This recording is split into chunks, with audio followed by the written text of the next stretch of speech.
Þá hefjum við aftur fund að loknu matarhléi og hér umræða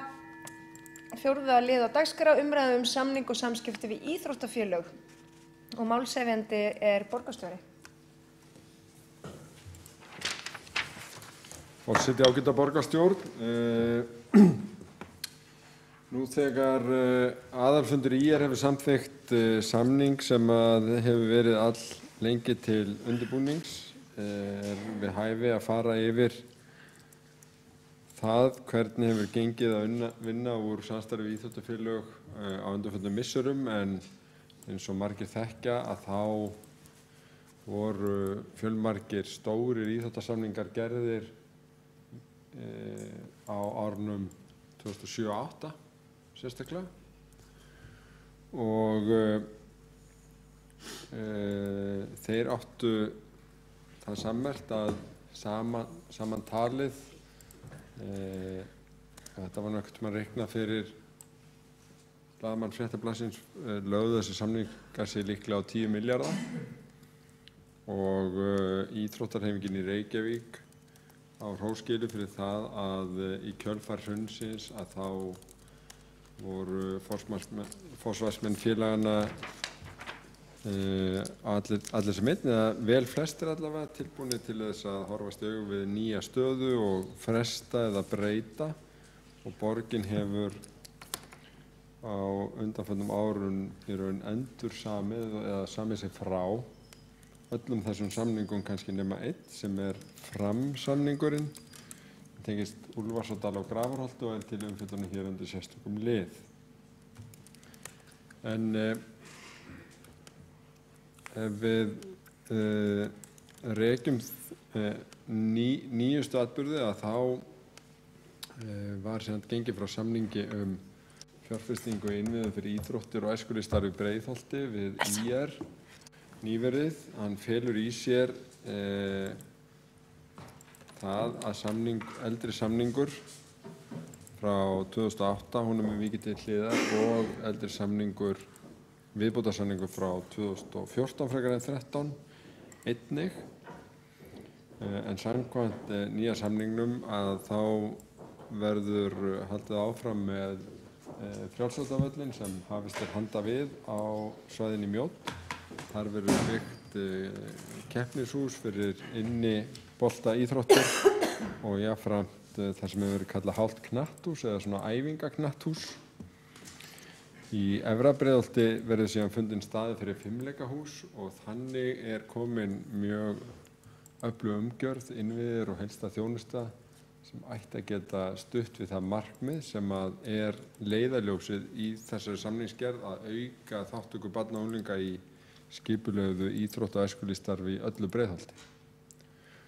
Á fundi borgarráðs í vikunum verður lagt fram erindisbréf sem byggir á 9. grein samningsins það að íþróttafélögin í Breiðholti, IBR og ITR munu setjast yfir það verkefni hvernig hægt að nýta þessa fjárfestingu og hugsanlega aðra aðgerðir til þess að þessi markmið gangi eftir, og vil ég þakka bæði forsvarsmönnum IR og þeim sem hafa komið að máli hjá ITR og IBR fyrir undirbúning málsins. Þetta hefur vakið ýmsar spurningar á forsvarsmönnum Leiknis í Breiðholti sem hafa áhyggjur af því að þessi nýja og betri aðstæður í Mjódd muni draga einhverju leyti krakka ofan úr Efra Breiðholti og niður og þannig grafa undan þátttöku hjá Leikni. Og mér finnst mikilvægt í vinnunni núna framundan að binda þannig hnúta að þetta nýtist líka Leikni og atvikum öðrum félögum, þannig að þetta geti orðið til eflinga fyrir allt starf fyrir börn í Breiðholti. Í Grafarvogi var skrifað undir samning á dögunum byggingu boltahús við Egilsvöll sem fylgir þó í kjölfar samnings fimleikahús þar. Það mikil samnýting sem kemur út úr þessu húsi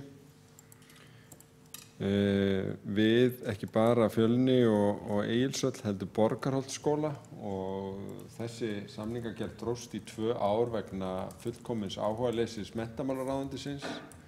sem þurfti að gefa grænt ljós á það að Borgarholtsskóli greiddi hluta af leigunni þarna, og á endanum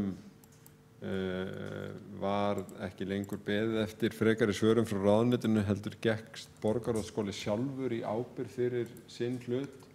en fjárhæðin sem kom frá ríkinu var nokkuð lægri en stefnt hafði verið að.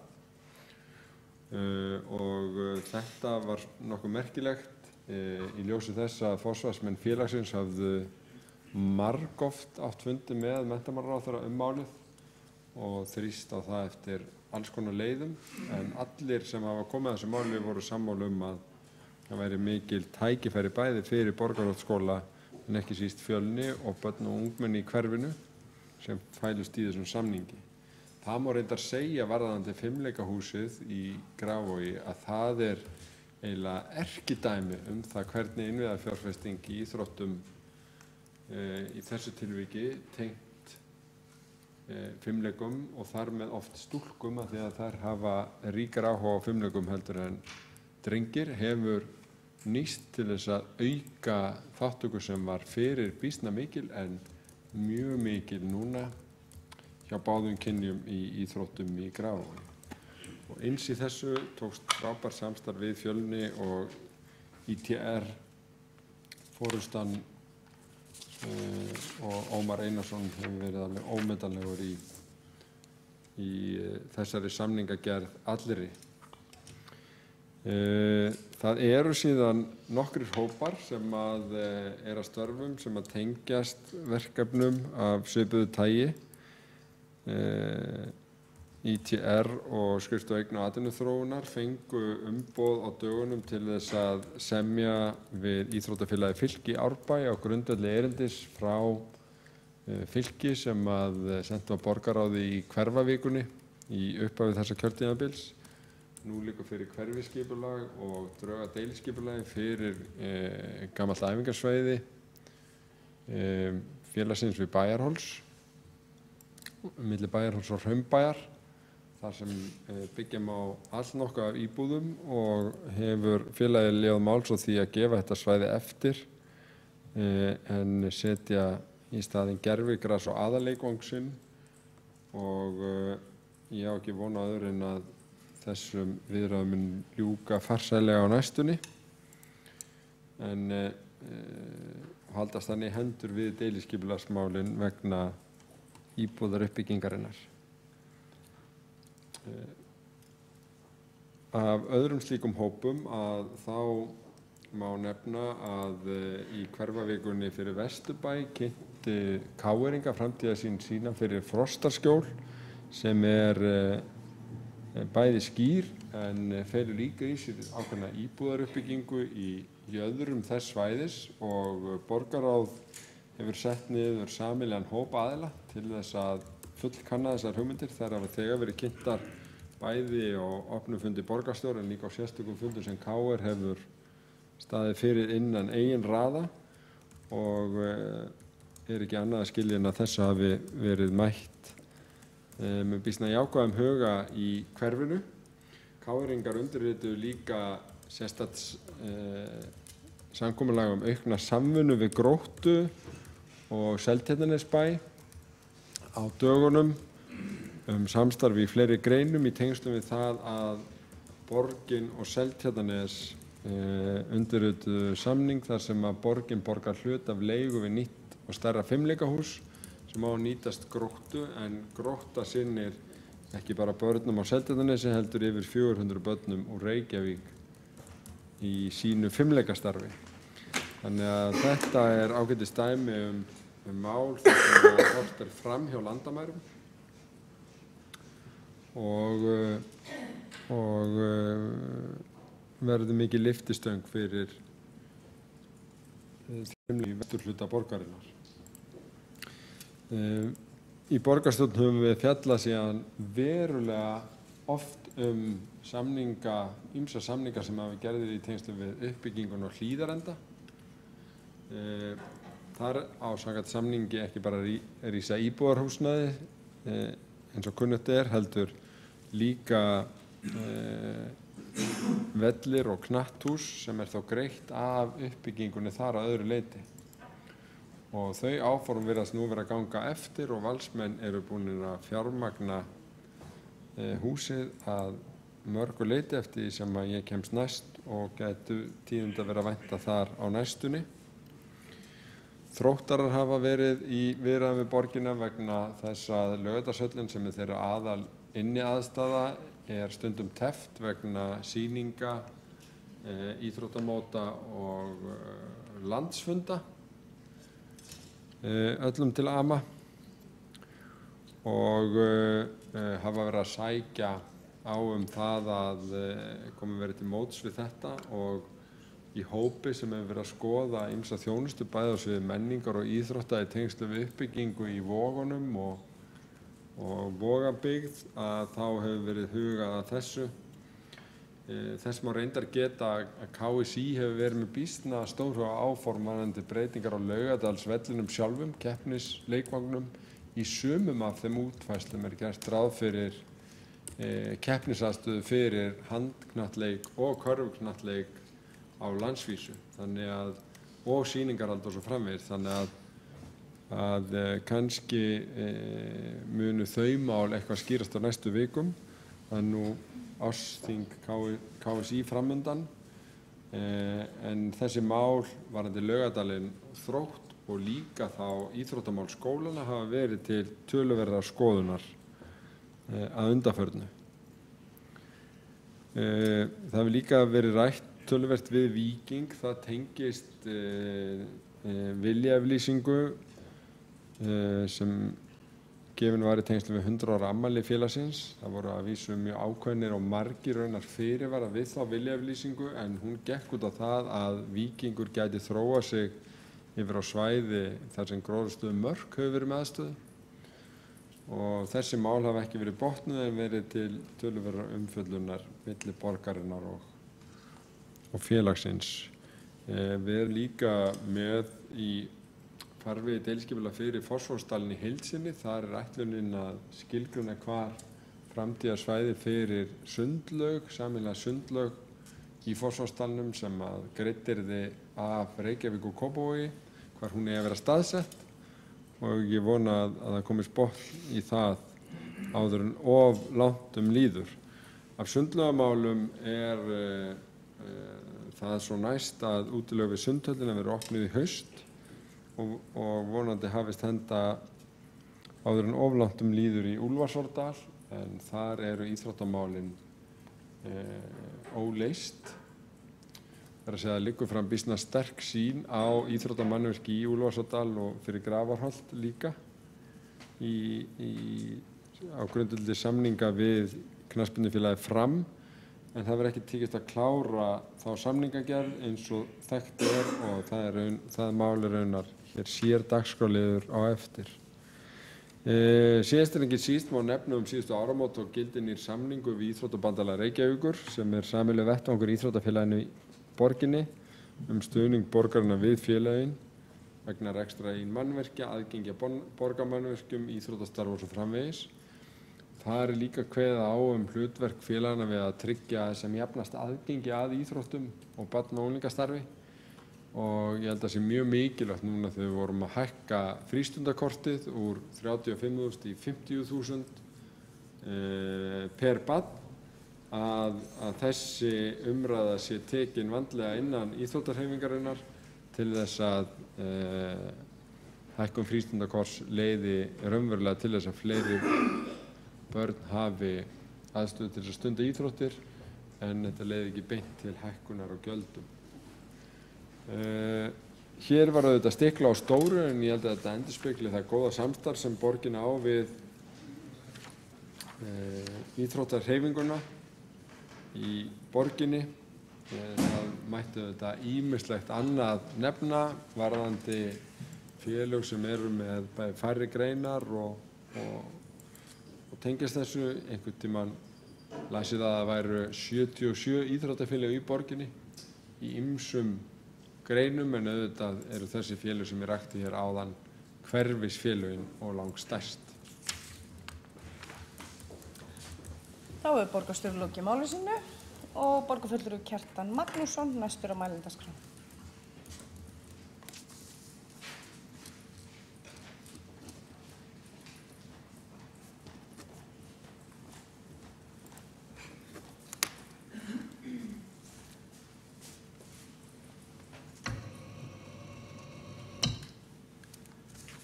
Forseti, góðir borgarfulltrúar, ég þakka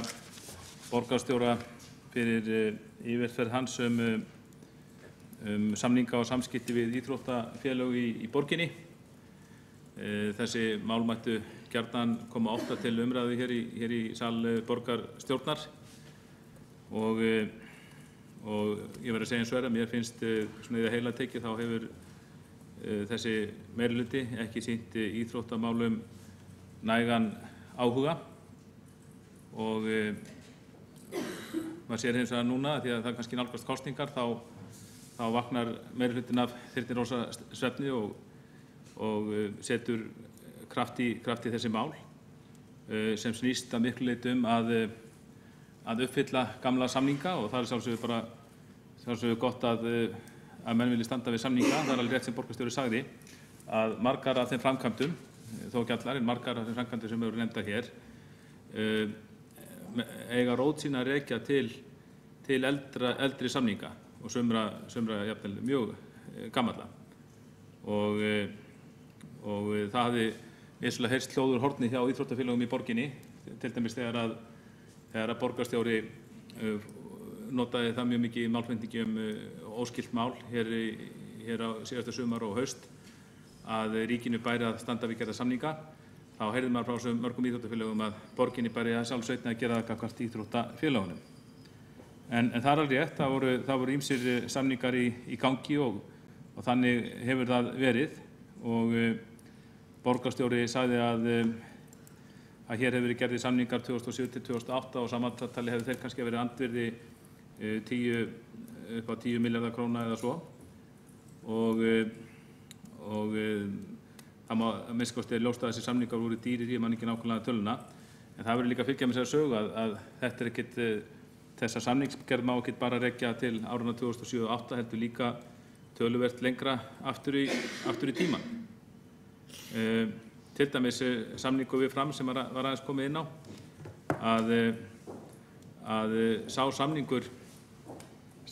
að rót sína rekja til ákvörðunar sem var tekið á kjörtímabilinu 2002 til 2006 og gott ef núverandi borgarstjóri var ekki formaður skipulagsnefndar einmitt á þeim tíma þegar að horfið var frá þeirri hugmynd sem var reyndar komin til framkvæmdar á nokkru leyti að Fylkir sæi íþróttastarf í Grafarholti, Ólafsárdal, en það var leitað til Fram og það náðist samkomulag um það í borgarstjórn, verið til því, að Fram fari í Ólafsárdal og þá menn vissi að það ekkert ókeypis, menn vissi að það byggt upp í Ólafsárdal íþróttamannvirki og auðvitað var félaginu gert að ljóst en annars hefði auðvitað aldrei farið að slíkur það samið við félagið á þeim forsendum, þannig að þá má segja ákveðin skuldbinding hafi orðið til. Eins má nefna samninga við Val. Þeir samningar sem eru í gildi núna, þeir byggja töluverðu leyti á eldri samningum. Eitt var samþykktur rétt fyrir kosningar 2002, annar var samþykktur rétt fyrir kosningar 2006.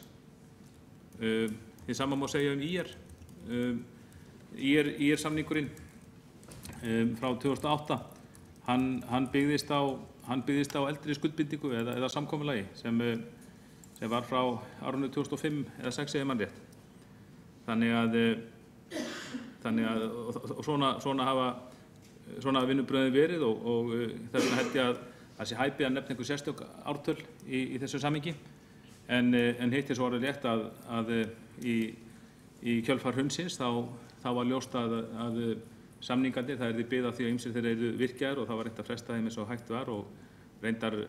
reynda að klára öll mannvirki sem þá voru komin í byggingu eða góðan undirbúning en hinnu var frestað og svo má þetta deila bara hvort að fresturinn hafi verið of langur eða skammur, sýnist auðvitað sitt hverjum með það en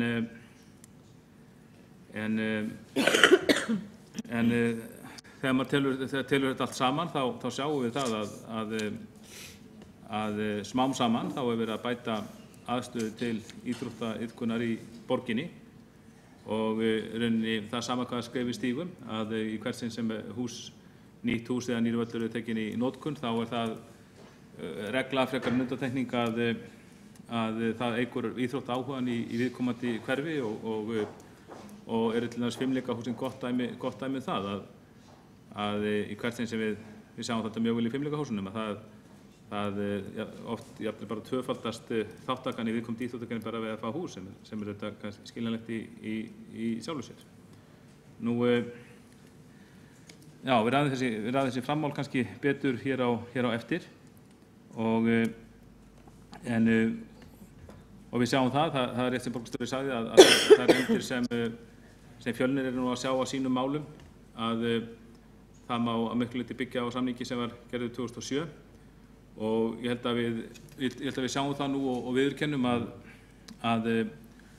sú uppbyggingarstefna sem var fylgt í íþróttamálum í Grafarvoginum á sínum tíma, hún var ekki alveg rétt. Það var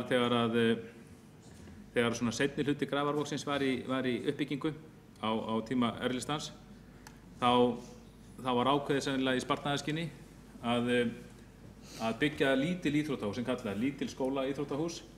í staðinn fyrir að byggja þá færri og stærri íþróttahús sem gætu auk skólaleikfuminnar eða íþróttana einnig nýst í keppni og æfingum og íþróttafélagunum. Og það er ekki himinhrópandi munur sko, hlutfallslega er rauninni ódýrara að byggja stærri íþróttahús en minni, en það var fylgt þessari reglu og byggð mjög lítil íþróttahús og því miður þá bara vilja íþróttafélagin yfirleitt ekki æfa þar, vilja fara í stóru húsin og þetta framkalla ákveðin skort í Grafarvoginum sem Fjölnir hefur þurft að glíma við, en á þeirri forsendu var þessi samningur gerður árið 2007 og það er bara ánægjulegt núna og síðustu ár að sjá stór skref stigin til þess að efna þann samning. Sama sagan er með, og það verður kannski að nefna það í Fjölnismálinu að borgarstjóri sagði að málið hefði tafist vegna algers áhugaleysis menntamálaráðuneytisins og vísaði þá væntanlega til menntamálaráðherra Sjálfstæðisflokksins. En ég verð nú að vísa þessu til föðurhúsanna að því leyti að hann sjálfur og þeir sem stjórnuðu hér í borginni meirihluta 2010-2014, ég fylgdist mjög vel með því, þeir höfðu engan áhuga á þessu máli, þar að segja fara í viðræður við menntamálaráðuneytið byggingu íþróttahús, samstarfsverkefni byggingu íþróttahús í Grafarvogi fyrr en skipt var ríkisstjórn mitt ár 2013. Það var bara þannig. Við sjálfstæðismenn tókum máli reglulega upp á vettvangi ITR og horfðum þá til þess að það geti verið, það var auðvitað bara ákveðsvægt að gera eins og að gert í Austurbergi í Breiðholti. Ríkið og borgin tækju sér saman að byggja íþróttahús, en á meðan að ríkisstjórn Samfylkingar og Vinstri grænna var við völd og við nefndum þetta oft og við fluttum þetta tillögur, ég veit ekki hvað og hvað, þá var engin áhugi hjá meirihluta borgarstjórnar að beina þessu erindi til ríkisins. Ég mannrétt á að mér tillögu okkur sjálfstæðismanna að vísa frá beinlínis bara hvað þetta varðaði. En svo reyndar bara hið gleðilega gerðist að leið og að skiptum ríkisstjórn og vinstristjórnin fór frá 2013 og kom ekki hægri stjórn. Þá verði ég að viðurkenna það að þá fékk Dagur Bjargeirsson og hans fólk stór aukin áhuga á þessu máli og var þá til í ásamt okkur og við tókum alveg þátt í því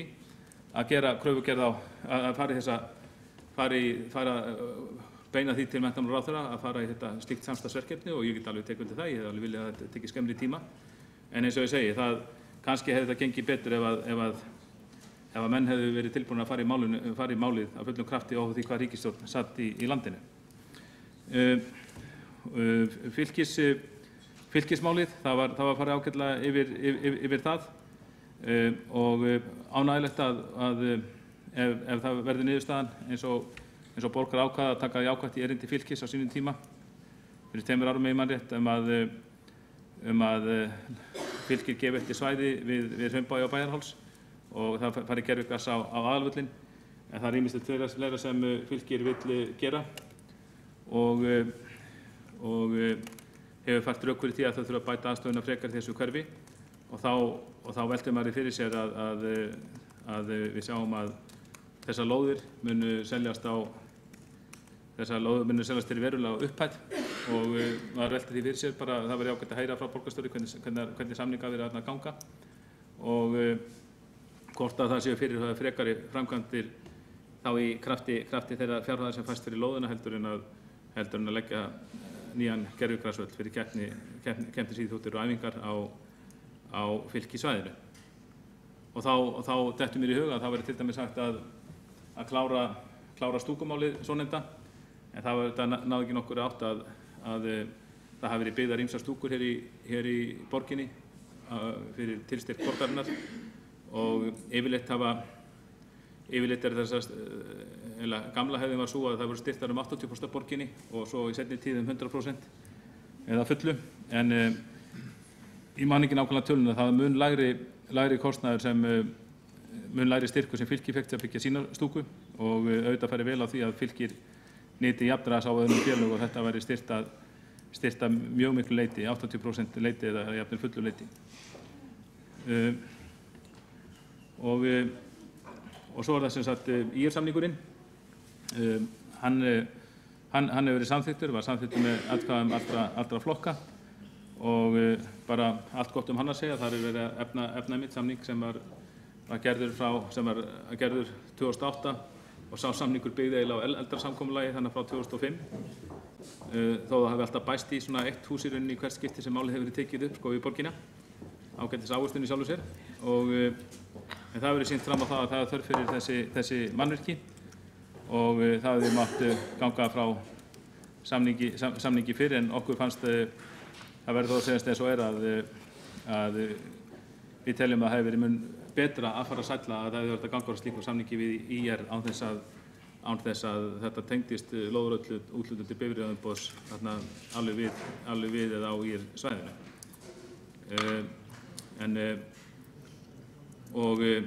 Og svo var líka til marks rauninni að hvað við hefum viljað sjá betri vinnubrögð þegar samkomulag var lagt fyrir borgarráð. Þá lá engin kostnaðaráætlun fyrir, ég held með að almennileg kostnaðaráætlun liggi ekki fyrir enn þá. Það er bróslegt í ljósi umræðuna hérna fyrir á fundinum að það væri ekki hægt að samþykkja tillögu af því að hún geti kostað 210 milljónir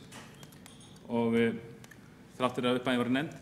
Þarna voru fyrstu engar upphæðin nefndar og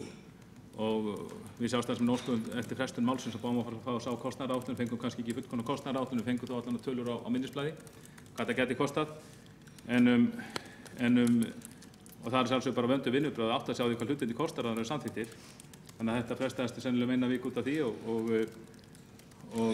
var leiðilegt til þess að vita að síðan var þeim skilaboðum komið til íringa frá meirihlutanum hér að Sjálfstæðismenn væru að tefja málið. Og við vorum bara að tefja á þeirri forseta að við töldum rétt að borgarráðsmenn gerðu sér grein fyrir hvað við varum að samþykkja í upphæðin talið áður en þetta er samþykkt. Og svo kom líka í ljós að bara þegar hann nánast verið að samþykkja málið að það hafði eitthvað farist fyrir að eiga samráð við Leikni það mál, en borgarstjóri hefur gert grein fyrir því og við leggjum mjög mikla áherslu á það Sjálfstæðismenn að það verði betur staðið að samráði við félaginu. Þessi mál hefur ekki heldur en verið gert á þessu.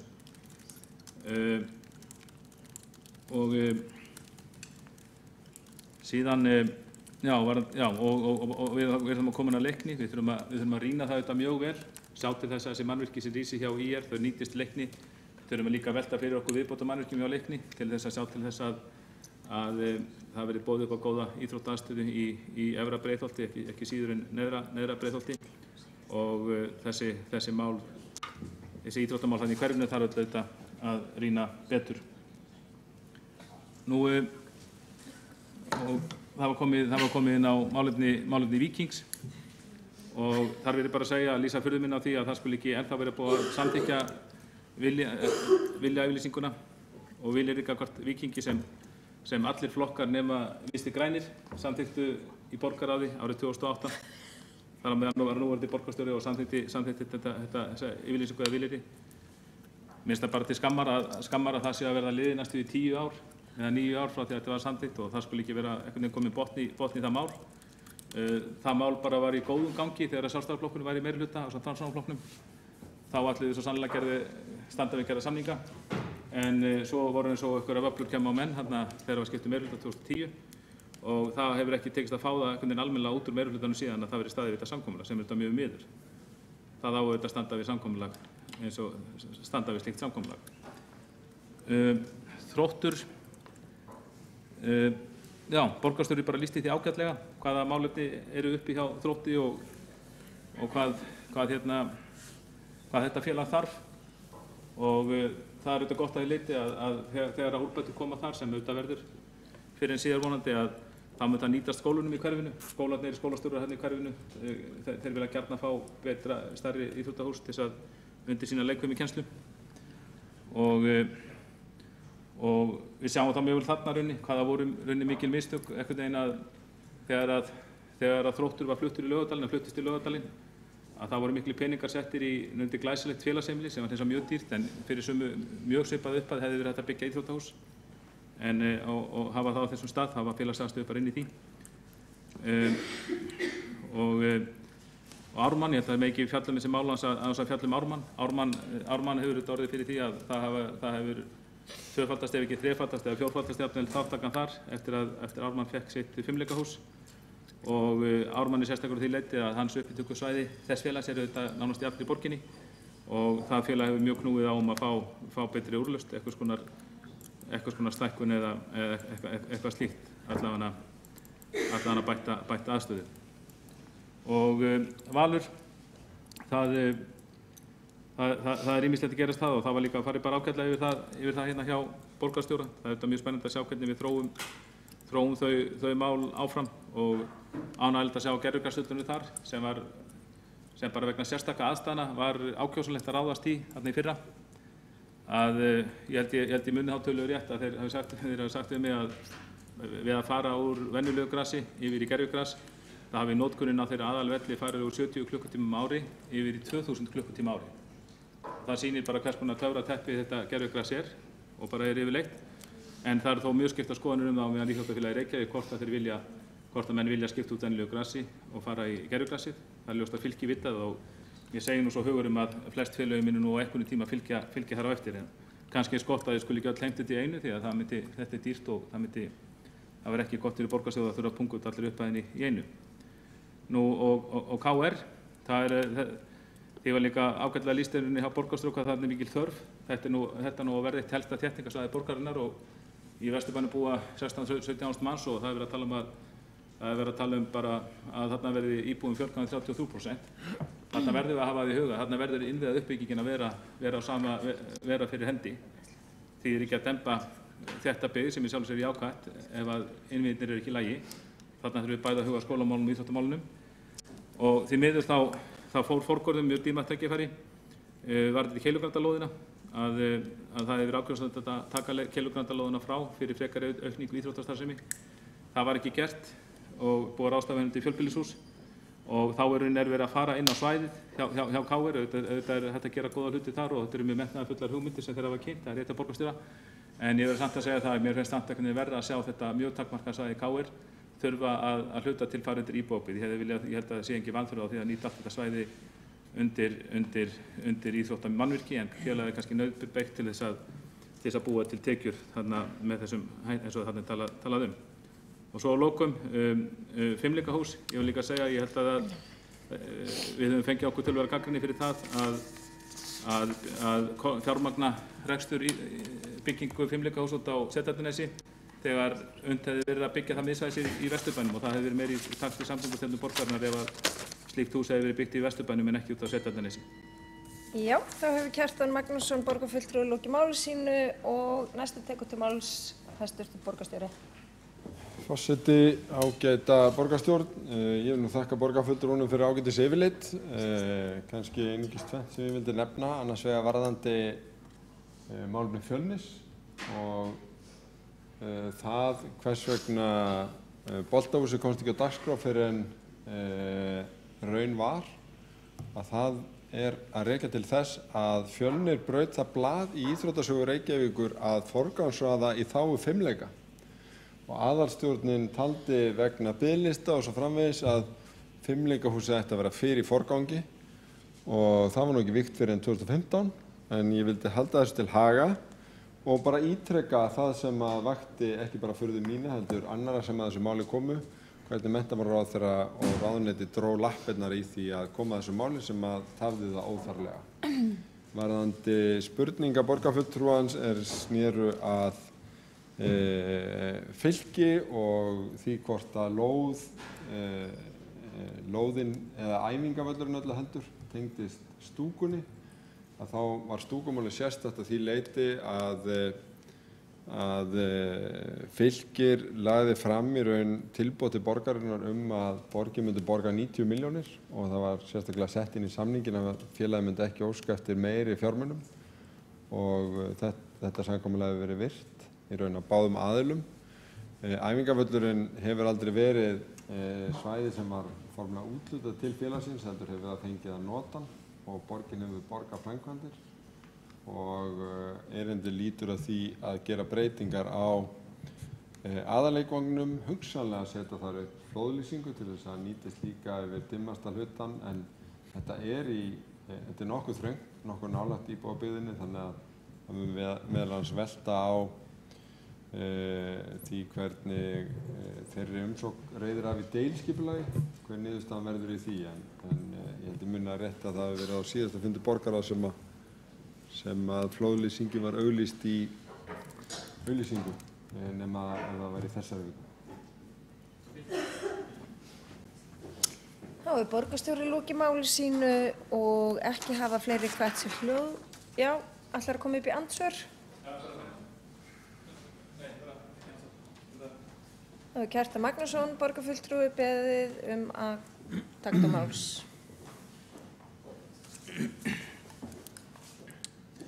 Já, forseti, góðir borgarfulltrúar, þakka borgarstjóra fyrir svörin. Ég er alveg fastur að þeirri skoðun minni varðandi Fjölni, að það var áhugaleysi hér á meirihlutanum þegar við sjálfstæðismenn fluttum tillögu það og lögðum það til á sínum tíma, að það er reynt að ná lendingu varðandi lendingu við menntamálaráðuneytið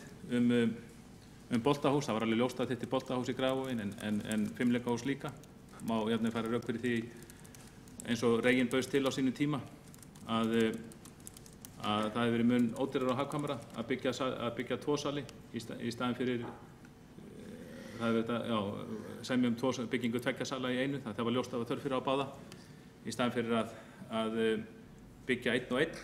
á sitt hvorum tímanum. En þetta er bara liðin tíð og ég er alveg sannfærður það að báðir þessi salir munu nýtast vel. Og varðandi Fylki, þá held ég að það verið að skoða það bara mjög vel, bara hvernig samningi við löndum í því máli. Og í sjálfu sér kannski ætti ekki að þurfa að vera þannig að íþróttafélögum finnist þau kannski náttúrulega vera skylda til þess að einhvern veginn að búa til lóðrýndir íbúðabyggð til þess að fá betri aðstöðu, en Fylkir lagði þetta til og þá er sjálfsagt að félagið fá að njóta ávaxtanna af þeirri leið og það verður þá að skoða bara í heildrænu samhengi hvað félagið þarf og það þarf svo sannarlega peninga til að klára stúkuna og ég bara ítreka það að þetta er að ræða framkvæmd á vegum félags sem er auðvitað í miklu samtöku við borgina, heldur upp íþróttastarfi í viðkomandi hverfi og ef að borgin kemur ekki til móts við félagið við byggingar stúkunar og reynir að styrkja hana minnst kosti 80%, helst 100% eins og venjan er, en lætur Fylki sitja uppi með stóran reikning, þá bitnar það auðvitað ekki á öðru en Fylkisstarfinu. En Fylkir heldur upp í mjög öflugu barna- og unglingastarfi og þar er ljóst að það er hætt við því að Fylkir þarf að bera kostnaðinn sjálfur að þá getur það bitnað á barna- og unglingaíþróttum í hverfinu og það auðvitað viljum við ekki. Og ég minni á það að hér í fortíðinni þá ég vil fyrst segja það að við vitum það þegar við erum að framkvæmdir á vegum borgarinnar, Reykjavíkurborgar, þá vitum við það að það er alveg annarlegt að framkvæmdir okkar fara verulega fram úr áætlun. Það eru til dæmi stórar framkvæmdir sem að fara 100% fram úr áætlun. Það er dæmi framkvæmdir sem átt að kosta 500 milljónir en kostuðu 1000 milljónir. Það eru kannski svakalasta dæmið í próstum talið en það eru til alveg rosaleg dæmi þetta. Einhver sagði í grín einhvern tímann að til þess að finna út kostnaði við opinbera framkvæmd þá var rétt að taka upphæðlega kostnaðaráætlun og margfaldana með pi eða 3,14. En í hvert sinn sem þetta gerist og þetta hefur gerst mjög oft, þá er bara borgað með bros á vör. Það er borgað með bros á vör. eða ekki kannski brosi, en við vitum að þetta er borgað, þetta er bara lagað í næstu fjárhagsáætlun eða fjáraukaáætlun. Og þegar hins vegar er að ræða framkvæmdir á vegum íþróttafélaginu í Reykjavík sem eru bara, svo við segjum hreint út af töluverði leikmyndum undir fjárhagslegu sambandi við borgina og undir fjárhagslegum verndarvæng jafnvel, að þá er spurning hvort að við eigum að vera mjög stíf á því að bara öll framúrkeyrsla sé á kostnað íþróttafélagsins. Það var stór mál þegar 3 íþróttahús voru byggð hérna kringum aldamótin eftir aldamót og fóru eitthvað fram úr áætlun, að þá á endanum var það talið sanngirnismál. Ég held að Ingibjörg Sólrún Gísladóttir, þáverandi borgarstjóri, hafi endanlega höggvið á þann hnút íþróttafélagunum í hag, að það var ekki rétt að velta yfir íþróttafélögin þessari framúrkeyrslu, enda var framúrkeyslan frekar hófleg, hún var bara, hún var kannski 10% kannski allri upphæðinni, og að því það var talað að félagsstöðin hefðu litla fjárhagslega getu til að takast á við slíkt. Og þá er spurningin, eigum við núna, þessum tíma síðar, að vera mjög stíf á því að velta einhverjum umfram kostnaði yfir á íþróttafélagið. Mér finnst fara betur á því að við ræðum íþróttafélagið og reynum að sjá til þess að þessi stúka verði styrt með sambærilegum hætti eins og aðra stúkur í Reykjavík hafa verið styrtar. En menn geta haft misjafnar skoðanir á því, en ég held að þannig ættum við að vinna. Það er Kjartan Magnússon lokið máli sínu, ekki hafa fleiri kvætt sér hljóðs undir þessum lið og telst því umræðu lokið og við göngum til næsta liðar á dagskrá